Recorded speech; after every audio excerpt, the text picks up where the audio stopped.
Multiple attacks have occurred in or around Paris. ISIS. They are the world's most feared terrorist group. Today's bombings in Baghdad. Tonight, the story of where they came from. We created chaos. We abandoned that chaos. We created ISIS. How they waged war for more than a decade. The invasion toppled the government, but Zarqawi whipped the country in half. These people are really prepared to fight the world and demonstrate that in an act of horrific violence. The failures of two American presidents. The United States government made decisions that seemed to make sense at the time, but without those series of decisions, there would be no ISIS. Of violence in Baghdad. Tonight, the secret history of ISIS.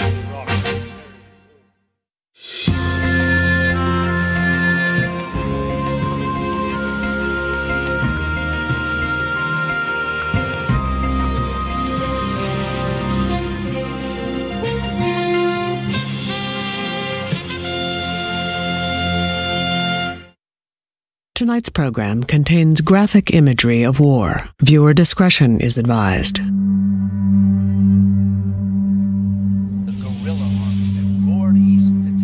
It was early 2014. ISIS has seized many Iraqi cities. They seemed to come out of nowhere. Northern Iraq, a number of districts have been taken over by fighters. Militants have swallowed up territory and they're pushing toward Baghdad. The terror group ISIS started capturing key territory in Iraq. The jolting gong was when they swept into western Iraq and took control of a third of western Iraq. The banks that were robbed and stripped, the assets that were stripped in that entire area was huge. And that was, as I said, the jolting gong that said, wait a minute, how could this happen? Deep concern about ISIS pushing into Baghdad. ISIS has been seizing territory in Iraq and Syria. They were able to swiftly take over huge areas of Iraq. It was shocking how the army didn't even fight, didn't even put a fight. And taking over Mosul, the second largest city. I think Washington was stunned when the second largest city in Iraq, a city of 2 million people, fell in a day. They've already captured Mosul. To a terrorist organization that we had not imagined was in the first order of terrorist organizations. But these fighters were not new. They had been at war for more than a decade, ever since the American invasion of Iraq. They have used beheadings, suicide bombings, and mass killings to implement a violent plan. A plan designed and carried out by this man, Abu Musab al-Zarqawi, the founder of ISIS.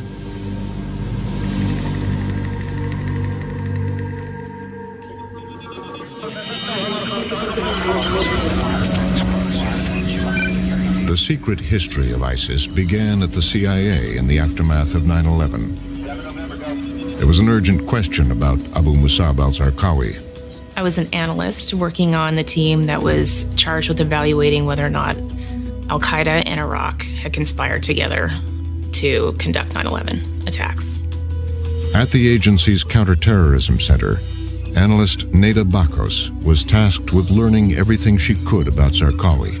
On the team, as an analyst, the big question was whether or not Zarqawi was part of Al-Qaeda at the time.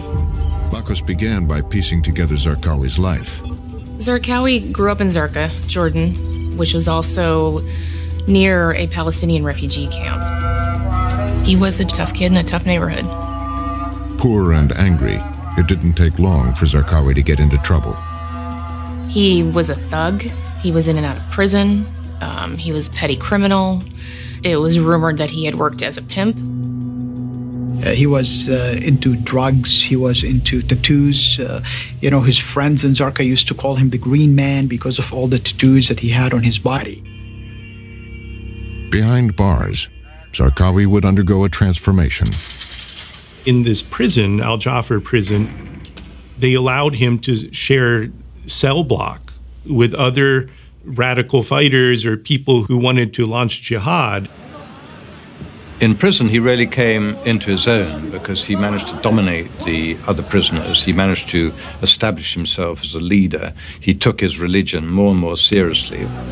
Zarqawi at the time was the muscle of the movement in jail, and he roughed a lot of people up during his time in jail. As the Green Man became more religious, he knew his tattoos would be viewed as sinful. A razor blade was smuggled into the prison. It was brutal. He had them actually, the skin taken off. It's like he's shedding his old life, and this tattoo was a reminder of who he was, and he had to get rid of that to almost purify himself. After 5 years, Zarqawi was released. Zarqawi became a leader among the jihadists in prison and came out of prison in Jordan. A jihadist firebrand had reimagined himself as a mujahid or holy warrior dedicated to the establishment of the Islamic Empire. In his quest to become a holy warrior, Zarqawi left Jordan. The CIA tracked him to Kandahar, Afghanistan. Zarqawi hoped to meet Osama bin Laden. When he does go to Kandahar to try to meet with bin Laden, he's rejected. At this point, Zarqawi is so low on the totem pole as to something that was just beneath him. Neither Osama bin Laden nor his deputy, Ayman al-Zawahiri, were terribly impressed with him. He seemed and acted like a thug. He was not very sophisticated. In fact, they considered him a rather poor recruit to al-Qaeda. Zarqawi would leave Kandahar determined to continue jihad and to prove bin Laden wrong. In 2002, he saw his chance.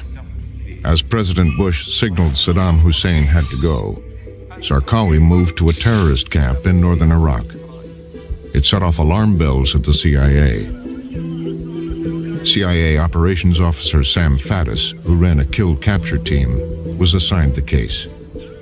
Headquarters is extremely interested. I mean, the number one time-sensitive priority as of June 02, when I left headquarters, was go collect on this Islamic extremist enclave along the Iran-Iraq border. It didn't take long for Faddis to find Zarqawi and learn what was going on in the camp. We literally had guys that were working for us that were inside the camp. They're working on chemical and biological weapons. They were doing a lot of work with cyanide-based things. At CIA headquarters, it was a threat they could not ignore if American troops were to invade Iraq. If we took Saddam out, Zarqawi was going to cause a lot of problems. He was someone who we would have wanted dead if we had the opportunity and the wherewithal to do it. And Sam Faddis had a plan to do just that. I mean, a handful of aircraft tomorrow, with the specificity that we have in their locations, will end this threat, and we will finish these guys. This seemed like the perfect moment. We know where they are, we know what they're up to. This seemed like the right time to target them and to go after them. The attack plan was fast-tracked from the CIA to the White House. But as America prepared to take out Saddam Hussein, the president was told that hitting Zarqawi could cause a problem. I remember there were discussions about attacking various camps that we thought bad guys were hanging out in. And I think the one you're referring to, we made a judgment that let's not start the war before we're ready. When news of the decision reached CIA headquarters, there was frustration. Oh, I couldn't believe it. We have a prime opportunity to take out a jihadist that we know poses a threat to our allies, in addition to American forces once they invade. There was nobody on that team who felt like Washington had made the right decision. There's another country getting up, ready to go up in flames. We're giving them time and space. This will turn out very badly. We need to get rid of them right now. But as Vice President Dick Cheney headed to the CIA, he was preparing to do something else with Zarqawi. Use him to connect bin Laden and Saddam Hussein to make the case for war.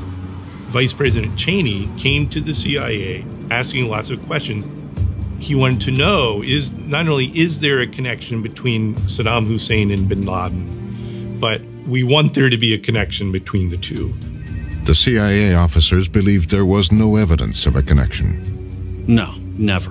We never found any indication that Zarqawi was in Baghdad working for Saddam or linked up with Saddam. He obviously is. The vice president and his chief of staff, Scooter Libby, pushed back. It was pretty intense. We were lined up on one side of the table. Vice President Cheney and Scooter Libby were on the other side, and they walked in with a lot of questions and being very skeptical as to the intelligence that we had been gathering up till that point. Cheney seemed to want Zarqawi to be the link between Saddam Hussein and Osama bin Laden. The vice president's frustrated. His questions are all about Zarqawi, his connection to Saddam, and whether or not they had discussed 9/11 and if Saddam had participated. Bakos says the vice president didn't like the answer. We tried to explain over and over again that it would be impossible for him, logically, to be working with Saddam. There was no connection between al-Qaeda and Saddam Hussein in Iraq that we could find. And Zarqawi's the kind of guy Saddam would kill without a moment's thought. And the response to that was met with skepticism, lots of questions, and a lot more frustration. But at the White House, the allegations would not go away. They would appear again as Colin Powell prepared for a speech at the United Nations designed to convince the public to support the war. The speech supposedly had been prepared in the White House and the NSC, but when we were given what had been prepared, it was totally inadequate and we couldn't track anything in it. And when I asked Condi Rice, the National Security Advisor, where did this come from? It turns out the Vice President's office had written it. Powell would turn to the CIA to vet the speech. We had a copy of the speech that was sent over from the White House that Powell was preparing, and one of our senior analysts was working on it, editing, working on the language to ensure that it reflected our analysis. The speech that will be heard round the world at the Security Council. Powell will try to make the link between Iraq and al-Qaeda. Secretary of State Colin Just days later, Powell arrived at the United Nations. We have come to another critical moment on the way to a new war with Iraq. Walking into that room is always a daunting experience, but I had been there before.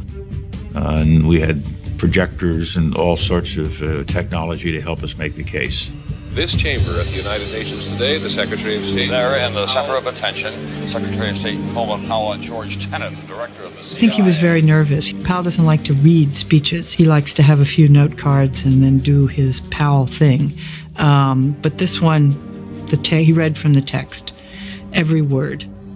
My purpose today is to provide you with additional information.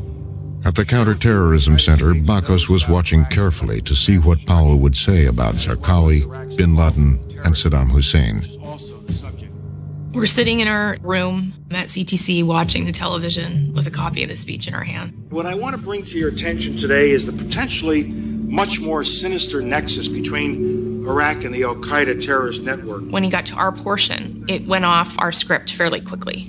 And we were looking around at each other saying, well, where is he at? Where's he at? We're flipping through pages. And so, right away we could tell that this wasn't reflecting the language that we had used. A nexus that Powell used Zarqawi to make the connection between bin Laden and Saddam Hussein. Iraq today harbors a deadly terrorist network headed by Abu Musab al-Zarqawi, an associate and collaborator of Osama bin Laden and his al-Qaeda lieutenants. I drew conclusions and language we would not use. So we were very, very, very careful about describing the relationship as we saw it, and it seemed to overinflate and not reflect our analysis. How did that happen, Nita? Within the process of how it went, where it went back to the White House and who worked on it after that, I don't know how it was changed or by who. Powell now says the speech was approved by CIA Chief George Tenet, but he doesn't remember the details about Zarqawi. I don't remember. Zarqawi was not anything uppermost in my mind. It was not a significant part of the speech for me. It was almost a passing reference. But it was more than a passing reference. 7 minutes of Powell's speech were devoted to Zarqawi. His name is mentioned 21 times. Powell transformed Abu Musab al-Zarqawi in the eyes of the world.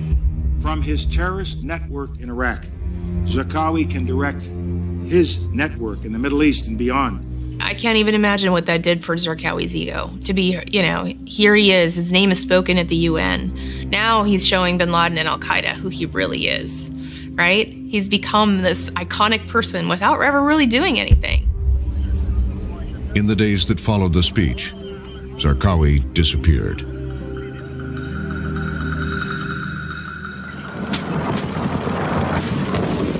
Rapid series of 40 explosions lit up Baghdad in the early morning hours. Officials have been using the term shock and awe to describe the Sultan. Zarqawi watched the American shock and awe campaign. And as the occupation began, Zarqawi waited for an opportunity. Before long, the man George W. Bush picked to run Iraq, L. Paul Bremer, gave him one. And those who were on high before, in particular the Baathists, He promised to purge the Iraqi government. the Iraqi people will be removed from office. He also issued an order that disbanded the entire Iraqi military. You had something on the order of 250,000 Iraqi men, military age, all trained in using weapons. Suddenly they were all out of a job. The powerful message: Saddam and his Sunni-controlled army were no longer in charge. The army was the central instrument of Saddam's repression of the Kurds and the Shia.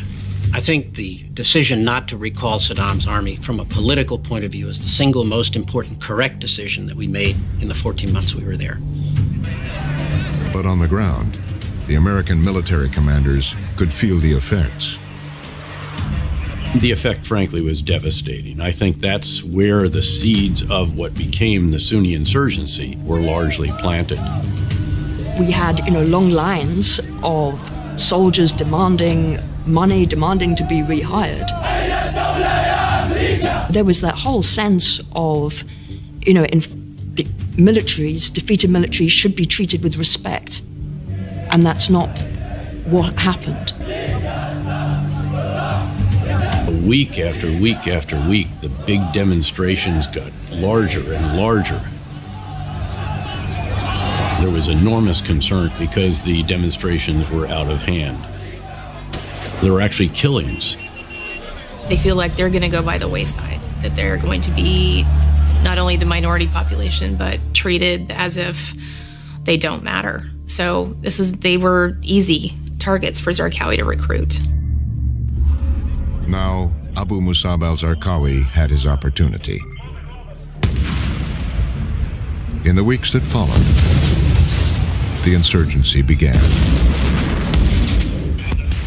When these sorts of attacks began, nobody was quite clear, I think, where they were coming from, who was behind them, and how sustainable they were. There has been another spasm of violence in Iraq. Killed at least 5 Iraqis in the center. In Washington, they insisted everything was under control. There's an absence of authority, a vacuum of authority for most people. I picked up a newspaper today, and I couldn't believe it. I read 8 headlines that talked about chaos, violence, unrest, and it just was henny penny, the sky is falling. I've never seen anything like it. It's just unbelievable how people can take that away from what is happening in that country. Willful denial is one way of putting it. I mean, I remember, thinking at the beginning, this is really, really strange. It's one thing to analyze the situation and then spin it. It's another thing to then start to believe your spin. In August, the biggest bombing yet. A massive explosion to the Jordanian embassy. Mayhem in Baghdad. Terrorists exploded a truck outside the compound. This Iraqi runs in, and I said, "What happened?" And he said it was hit by a suicide bomber. I think that was the first one. To think that after that, there would be hundreds and hundreds and hundreds of suicide bombers. Thousands even. It's amazing. Bloodshed in Iraq. It was Zarqawi's first major attack. Then, less than 2 weeks later, a bomb at the United Nations headquarters.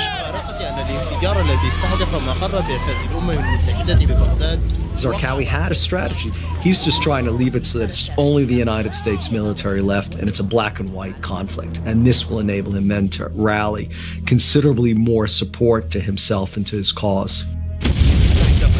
40 people have died today in a series. The immediate effect of that was the UN left and all the NGOs were gone within a few weeks, all of them. And so it essentially left the Americans alone. That was it. It's just you. It turned Baghdad into a kind of this eerie, militarized ghost town. Baghdad, a U.S. vehicle was on patrol when it came under attack. Violence has returned with a vengeance. Last night, two more soldiers killed violence today. The most deadly was a car bombing that killed at least 11 people. In Washington, Bakos and other analysts sifted the evidence from the bombings. Soon, President George W. Bush received a briefing document written by Bakos, but without her name attached. It outlined Zarqawi's role in the bombings. I wrote a presidential daily brief based on intelligence that we had received that Zarqawi was responsible for some of the major initial attacks in 2003, that he was still there, and that he was looking to foment civil war. The information made its way to Scooter Libby in the vice president's office. Bakos says she was at her desk at the CIA. Her private phone rang.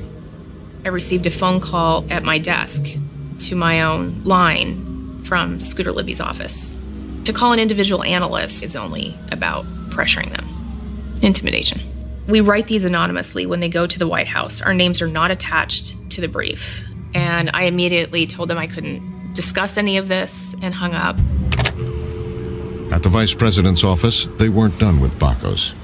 She and her supervisor were summoned for a face-to-face meeting with Libby. We were there because they wanted to figure out how they could poke holes in the analysis. The questions centered around Bakos's conclusion that there was an organized insurgency led by Zarqawi. There was a lot of consternation in the administration using the term insurgents, because it would look as if the Iraqis weren't embracing what we were doing. Insurgency implies that they're fighting against us. Certainly in the fall of 2003, the United States was in denial that an insurgency was brewing. In fact, that terminology was almost outlawed. No one could use it. We wanted to ask the vice president and his chief of staff about these matters, but neither would agree to be interviewed. 4 car bombs went off almost simultaneously this morning. At least 35 people have been killed in a huge car bomb attack in Baghdad. In Iraq, with America's top leaders in denial, Zarqawi was free to raise the stakes. I think the senior leadership of the Bush administration was slow to realize, A, that there was an insurgency, and B, that there was an evil genius behind it, and C, that that evil genius was Zarqawi.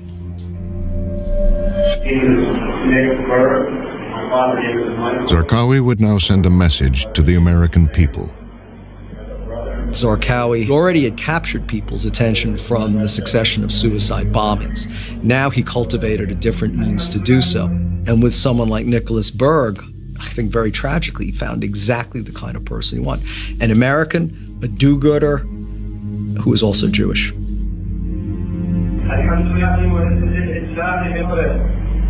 That's Zarqawi in the middle. If you watch it really closely, it's a Zarqawi show. He's standing there, he's reading in his guttural voice, he's reading this document.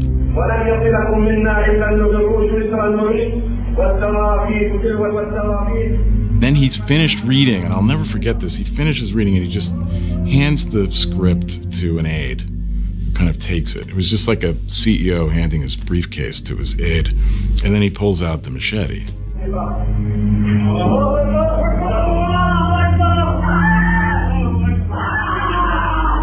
It's the only beheading video I've ever watched, the first and last, because it was so horrifying. You can hear all the noises of the poor man's death, and Zarqawi standing over the mutilated body delivering his message to the world. The fact that Zarqawi was killing people personally made him far more appealing to the 20-something Sunni in Saudi Arabia or Iraq or even in Europe, the foreign fighter, the kind of guy that you want to go join if you're one of those young disaffected Sunnis. Finally, Zarqawi had the full attention of the Bush administration. The American government placed a $25 million bounty on Zarqawi. But it basically puts the same price on his head that Osama bin Laden has on his. And it basically elevates him now to enemy number one for the United States. Bin Laden had once rejected Zarqawi. Now he couldn't ignore him. It's shortly after that that the relationship changes. Zarqawi is the new startup, and bin Laden wants to invest. He wants Zarqawi to use the al-Qaeda brand. So since al-Qaeda hadn't done anything since 9/11, this was a perfect opportunity for bin Laden to get back in the game. For Zarqawi, it was the seal of approval. And in a letter to bin Laden obtained by American intelligence, he outlined what he planned to do next. As the decisive moment approaches, we feel that our body has begun to spread into the security vacuum.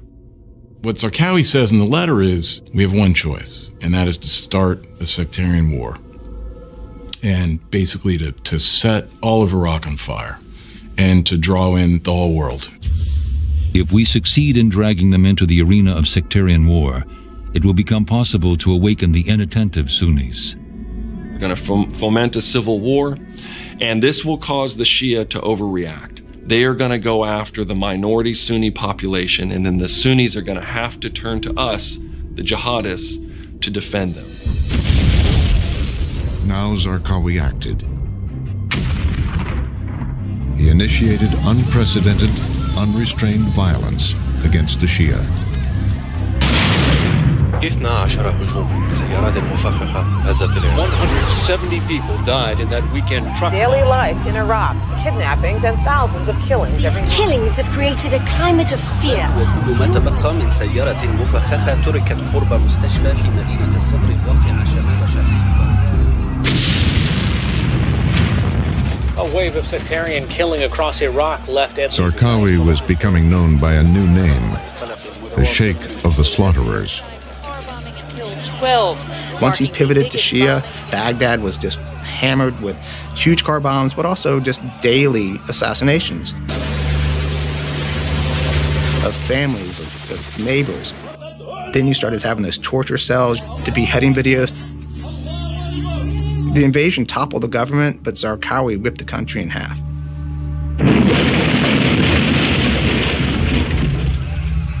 God, the horrible, horrible years in Iraq, when there were, hundreds and hundreds of car bombs and suicide bombings. It was incredible what they did. I mean, it was murderous, it was psychopathic, it was horrific, but it was really extraordinary. For Osama bin Laden, the violence against fellow Muslims was too much. Bin Laden's top deputy, Ayman al-Zawahiri, dispatched this letter to Zarqawi. Many of your Muslim admirers are wondering about your attacks on the Shia. The sharpness of this questioning increases when the attacks are on one of their mosques. So the response from al-Qaeda was, stop doing what you're doing. Killing Shia and other Muslims aren't going to achieve the objective that we need. This isn't the path that we want you to take, and we're telling you to stop. My opinion is that this matter won't be acceptable to the Muslim populace, however much you have tried to explain it, and the aversion to this will continue. 170 people died in that weekend truck bombing. But Zarqawi disagreed. His plan for a Sunni resurgence relied on brutal sectarian violence. Attacks are constant and often grisly. And he would respond to Zawahiri and bin Laden with one devastating attack. He blew up an important Shia shrine, the Golden Dome in Samarra. Samarra was the straw that broke the camel's back for the sectarian war. He just took down the biggest revered shrine in Iraq, and immediately, it was within 12 hours that everything in Iraq changed. I mean, it wasn't, it went from good to bad. It went from horrible to unbelievably horrible. It was all-out civil war. Tens of thousands would die.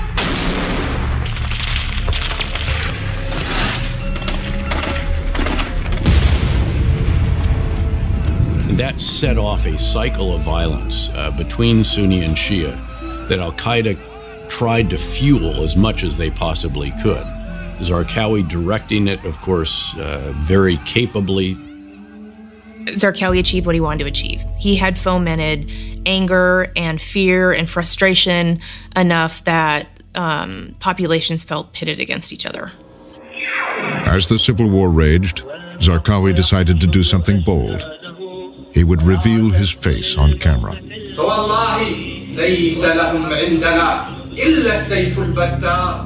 understood the power of the internet. It showed him using an American automatic weapon. Not necessarily using it correctly, but he did use it in a way that I think established his flair for publicity. It's propaganda. It's recruitment. It shows what their intention is.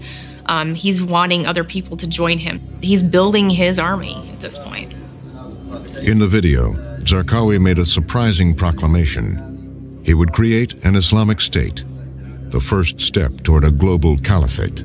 لقيام دولة إسلامية تكون فيها كلمة الله هي العليا فالحمد لله. He was never content just to be the thug from Zarqa, and he wasn't content just to be the guy who beheaded Nick Berg. He wanted to rule a caliphate. It was something bin Laden hadn't yet pushed for. Al-Qaeda saw that time as a long way off, and Zarqawi was very, very much more impatient. So this we can do now. For Zarqawi, the creation of the caliphate would be the fulfillment of a prophecy. That religious vision promises the return of God's kingdom on earth, the reestablishment of the early Islamic empire, the empowerment of Sunni Muslims around the world, that the reestablished caliphate will eventually take over the entire globe, and then the entire world will come crashing to an end. The lead aircraft is going to engage it here momentarily with a 500-pound bomb on the target. The next video the world would see of Zarqawi was very different. In 2006, the U.S. military received a tip and bombed Zarqawi's hideout. The terrorist whose forces set off so many of Zarqawi was dead, but his call for an Islamic state would live on. Al-Qaeda in Iraq is dead. Zarqawi's death is a severe blow to Al-Qaeda. It's a victory in the global war on terror. President Bush seized the initiative. He ordered a surge of American troops into Iraq to stop the bloodshed. Troops, both Iraqi and American, will try to slow down the killing amongst Sunni The surge begins, but the president stands increasingly alone. He is calling its Iraq. General David Petraeus was the commander. The priority had to be on securing the Iraqi population, and that this could only be done by living with the people. So we went back into the neighborhoods in Baghdad and other areas that were threatened by this ever-spiraling Sunni-Shia cycle of violence. 10, 20, 30, 40,000. Helped by hundreds of millions of dollars, Petraeus made an alliance with the Sunni tribes that had once worked with Zarqawi. The hierarchy in society, chopped off too many heads there, taken too many wives from the local population, had upset the power structures. Guys from the tribes started to turn against Al-Qaeda and looked to the US military for support.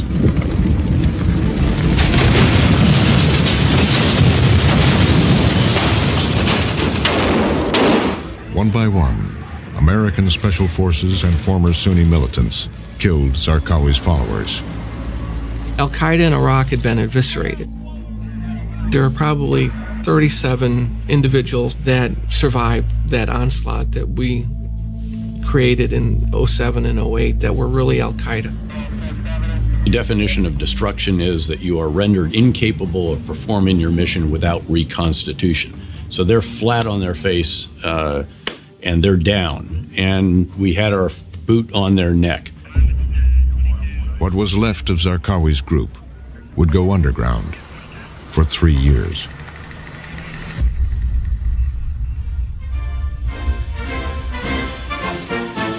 By By 2009, the war in Iraq was the responsibility of a new president.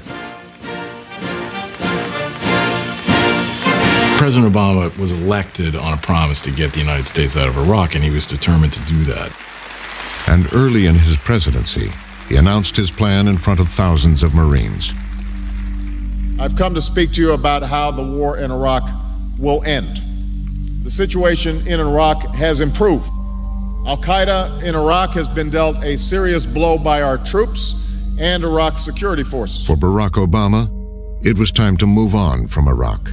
I intend to remove all U.S. troops from Iraq by the end of 2011. Last U.S. troops are now leaving Iraq. They're packing up and ready to hand over the remaining 2 million. After almost 9 years of war and thousands of lives lost. We disengaged not only militarily. At the end of 2011, we disengaged politically. The war was over. We were out. Let the chips fall where they may. Well, I don't think we thought through exactly how many chips were going to fall and what the consequences of that would be. Once the Americans were gone, what was left of Zarqawi's group, isolated in northwestern Iraq, began to rebuild. They had a new leader, Zarqawi's successor, Abu Bakr al-Baghdadi. I mean, he really is a chip off the old block in terms of Zarqawi. He has the same sort of sensibilities, the same flair for publicity, the same obsession with widespread violence. They are part of a similar ideology. They believe in political Islam. They have a view of the caliphate. Baghdadi had a PhD, he was a soccer player. Abu Bakr al-Baghdadi's journey from religious scholar to jihadist leader started back in the early days of the American occupation. As the U.S. Army conducted mass sweeps of the Sunni population, Baghdadi was put into an American prison. For a number of people who'd spent time in these jails, they spoke about them as jihadi training camps. So through being in jail together, people created new networks. They were known as jihadi universities. Baghdadi learned Zarqawi's methods. He is able to network with other committed jihadists, capable jihadists that were attached to major organizations like Al-Qaeda in Iraq. And he begins to network with these men, many of whom he would rise with through the ranks of Al-Qaeda in Iraq, later the Islamic State. After his release, Baghdadi moved up inside Zarqawi's organization. He very wisely played up the idea that his tribe had direct links to the Prophet Muhammad. And this was very important for establishing his legitimacy as a leader. In audio recordings, Baghdadi would use his religious authority to justify acts of terror.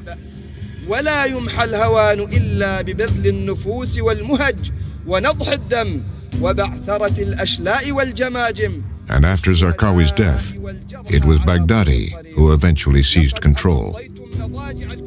Abu Bakr al-Baghdadi was much more assertive and much cleverer and much more ruthless than anyone had thought, and so was able to eliminate rivals, was able to get success, and success, of course, is a great attractor of support.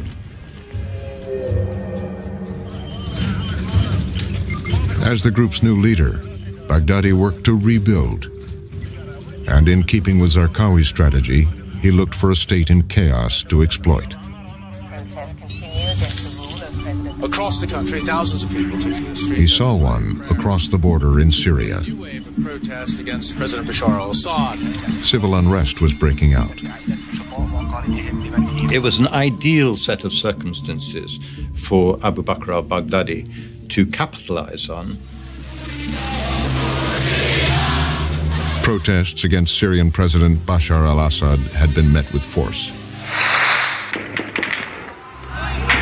There were peaceful demonstrations. These were put down violently, and that then sparked this cycle of violence.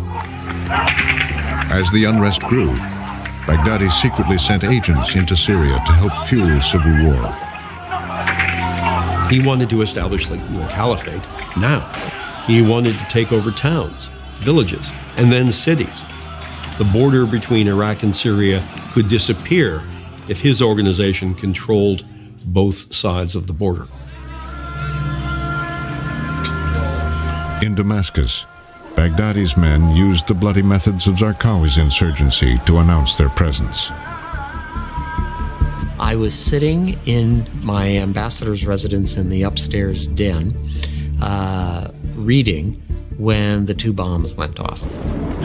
Immediately, from my time in Iraq, knew those are car bombs. That's not a normal sound here in Damascus. Ambassador Ford dispatched a reconnaissance team to the site. Got a sense of how big the holes were and what had happened. The way the car bombs were delivered, crashing through gates with a follow-on car, was exactly what we had seen the Al-Qaeda organization do in Iraq. And so it had the fingerprints of Al-Qaeda. The wave of car bombings that convulsed Damascus showed that tactics that had been successfully employed in Iraq had now been successfully exported to Syria. Zarqawi's organization had not only survived, it was growing and starting to capture territory. Back-to-back explosions hit the capital Damascus early on Friday. Authorities said at least 40 people were killed and more than 100... Back in Washington, at the State Department, Ambassador Ford was worried. He wanted to offer military aid to Syrian rebels who were seen as moderates. My team, working in our little offices and cubicles downstairs, began to think we would have to help those more moderate secular elements compete for recruits, otherwise they, over time, would be overwhelmed. But first, the White House would have to sign off. Ford had 3 important allies in the administration: CIA Director David Petraeus, Secretary of State Hillary Clinton, and Defense Secretary Leon Panetta. They made the case to the president. You did have people inside the administration who said, we need to get involved here. We need to help this opposition forces. We need to find those who represent values that we can live with and provide them arms and training. The only way we were going to get credibility with those that were fighting on the streets and dying was to be able to provide the weapons they needed in order to confront Assad. And that's why I supported Petraeus' recommendations and why we recommended that. Despite the recommendation of his senior advisors, the president was reluctant. For us to think that somehow there is some simple solution, I think is a mistake. That wasn't something President Obama wanted to do. He didn't think it would be effective. He didn't want to necessarily get involved in somebody else's civil war. He came to office not to get involved in the Middle East, but to get us out of the Middle East. Breaking news right now, a Syrian In Syria, the slaughter of the moderate rebels by the government forces of Assad continued. Deadliest day in the uprising in Syria. The barrel bombings. Neighborhood after neighborhood.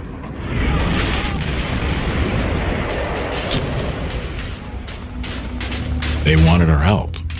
You know, I think it's fair to say we didn't do much.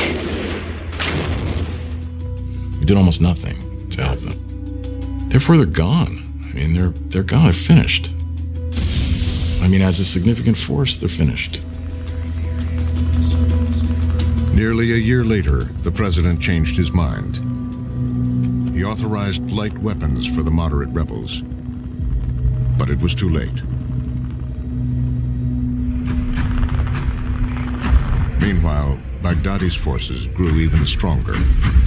And the consequences are exactly what the CIA and the Pentagon and the State Department predicted, was that if the United States isn't shaping the opposition to Assad, radical Sunni groups that look a lot like Al-Qaeda will do that. And they did. By 2013, Baghdadi's army captured whole sections of Syria. The civil war in Syria gave him an opportunity. The civil war in Syria gave them a platform. Now it's not a few dozens hiding in the Western desert. Now there's thousands and thousands of foreign fighters that's coming from everywhere. 5,000 from Western Europe, 6,000 from Tunisia, almost 5,000 from the former Soviet Union. People coming from everywhere. Baghdadi finally had what Zarqawi promised, a state. He called it ISIS and established its headquarters in Raqqa, provoking a final break with al-Qaeda.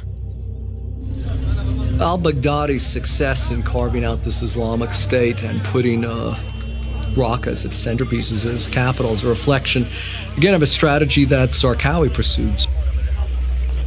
And inside its territory, ISIS would rule through violence and fear.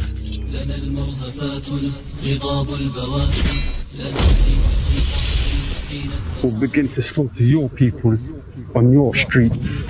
I get a steady diet of these videos that they put out. So it's, today they stoned to death a man for, because they suspected him for being gay, or they stoned to death a woman, or they put a man in a car and exploded it, or they skinned somebody alive, or they crucified somebody, or they beheaded somebody every day. In Washington, they were struggling to find a successful strategy to deal with Syria. The new Secretary of Defense, Chuck Hagel, attended meeting after meeting, hoping one would emerge. In those meetings, there were too many people there. I'd go into these meetings and every chair was filled in the Situation Room. You had 30 people in there sometimes. What were they doing in there? And everybody had a chance to talk.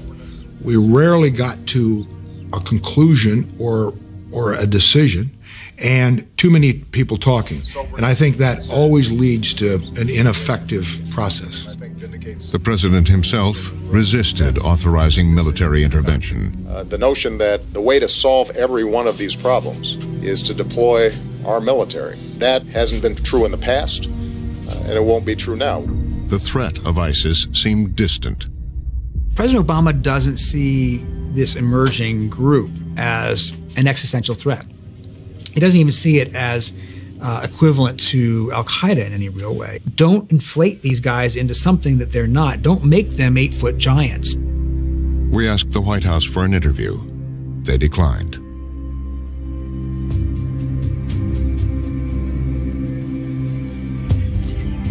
Back in Raqqa, Baghdadi was pursuing a new opportunity: the expansion of ISIS into Iraq. At this very time that al-Baghdadi is building his organization in Syria, the Baghdad government, the Shia government of al-Maliki, starts virtually assaulting the Sunni homeland. In the years since American troops had left, Iraq's Prime Minister Nouri al-Maliki, a Shia, had initiated a crackdown on the Sunni population. The Sunni Arab tribes in Iraq had become disillusioned with the Shia-dominated government in Baghdad. So there was widespread disaffection among the tribes. They began to engage in a series of protests against the regime. And these protests are violently crushed. And in such an environment, that enabled Islamic State of Iraq to rise up out of the ashes and saying, we will protect Sunnis from Maliki. It was the moment Baghdadi had been waiting for. Where have the Sunnis to go? There's only one place they can go. It is that residual of the insurgency that is now run by al-Baghdadi. In early 2014, Baghdadi's forces began the campaign to take Iraq. The Iraqi army, which was built at this incredible expense, I don't even know what the final price tag was, $30 billion. Largely by the Americans, paid for by the American taxpayer. All their equipment, everything. It all came apart. In no time at all, they rolled over Fallujah, Ramadi, then the biggest prize yet, Iraq's second largest city, Mosul.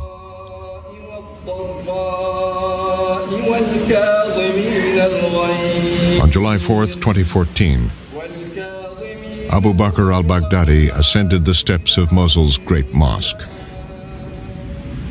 Assalamu alaikum wa rahmatullahi wa barakatuh. Baghdadi never shows his face, but the one occasion that he did was after the capture of Mosul.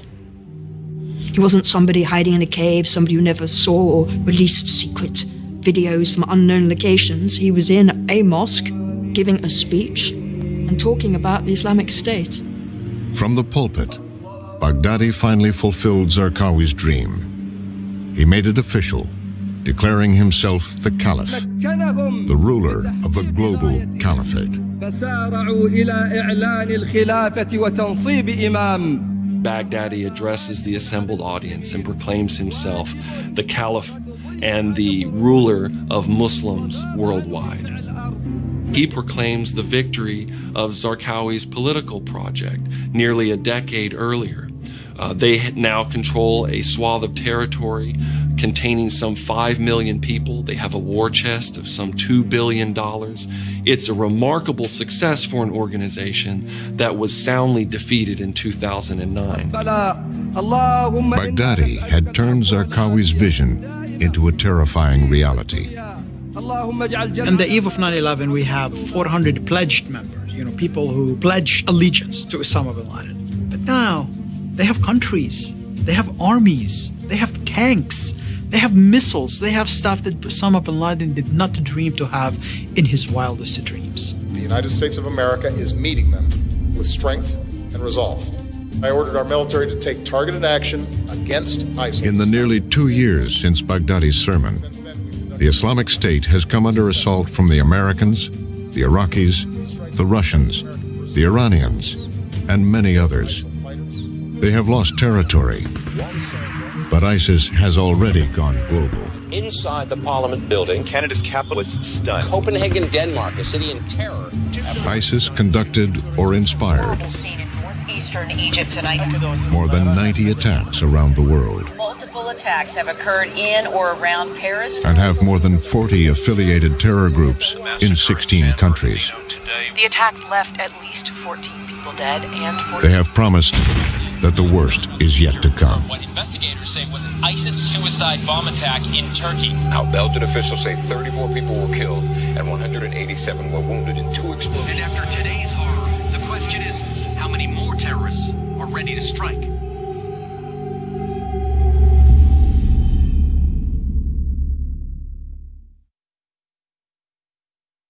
Go to pbs.org/frontline for more on how ISIS has spread beyond Syria and Iraq. Read extended interviews with Colin Powell. We made a judgment. And Neda Bakos. I can't even imagine what that did for Zarqawi's ego. Explore the Frontline archive of reporting on the ISIS threat. And connect to the Frontline community on Facebook and Twitter. And if stories like this matter to you, then sign up for our newsletter at pbs.org/frontline.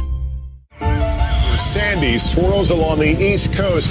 Thousands of us are still not home yet. You would talk to one person and then another person. You would get a totally different story. And nothing's been accomplished. I saw blanket denials across the board. $400 million in profit. How do you explain that? While we were providing oversight, it was not enough. Frontline and NPR investigate business of disaster.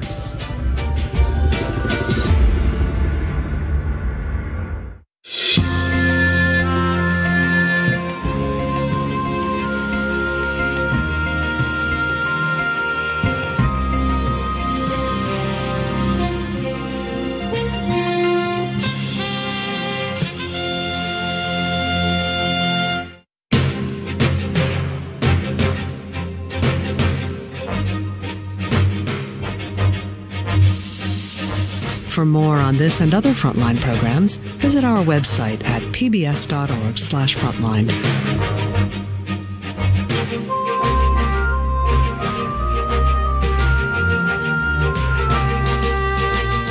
Frontline's The Secret History of ISIS is available on DVD. To order, visit shoppbs.org or call 1-800-PLAY-PBS. Frontline is also available for download on iTunes.